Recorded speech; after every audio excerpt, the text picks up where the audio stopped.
वंदे मातरम तरम तरम।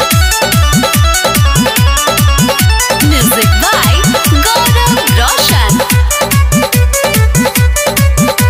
आप सुन रहे हैं अमित पटेल की आवाज में। आइल बायाद आज फेरू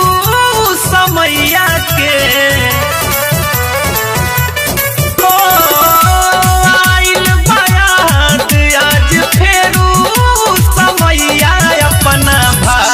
मैया के आ भगत सिंह भैया के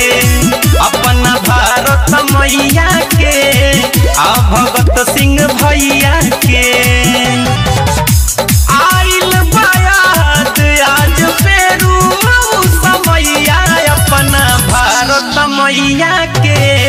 आ भगत सिंह भैया के अपना भारत मैया के आ भगत सिंह भैया के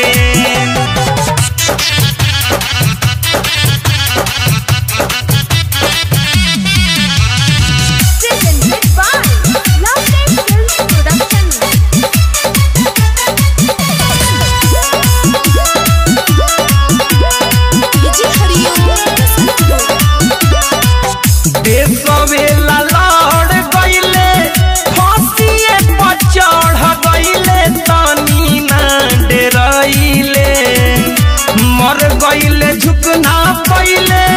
इनकला बुनारा देखे हमनी के गईले हो देशवेला लड़ गईले फांसिए पर चढ़ गईले तनी ना डरइले मर गईले झुकना पहले इनकला बुनारा देखे हमनी के गईले मन करे हरदम बखारी उनके पैया के मन करे हरदम बखारी उनके पैया अपना भारत मैया के आ भगत सिंह भैया के अपना भारत मैया के आ भगत सिंह भैया के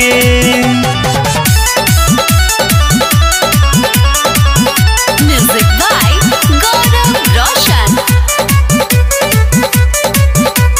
आप सुन रहे हैं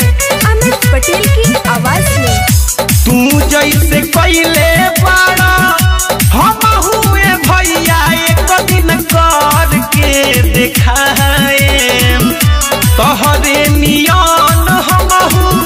देशवेला बॉर्डर पर मार के दिखाए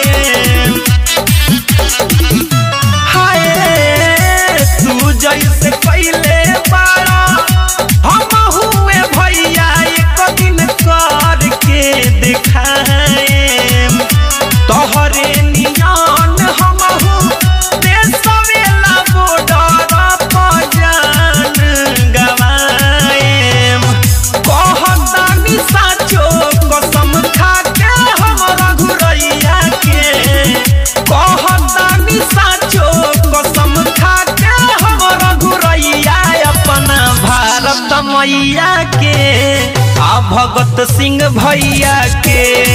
अपना भारत मैया के आ भगत सिंह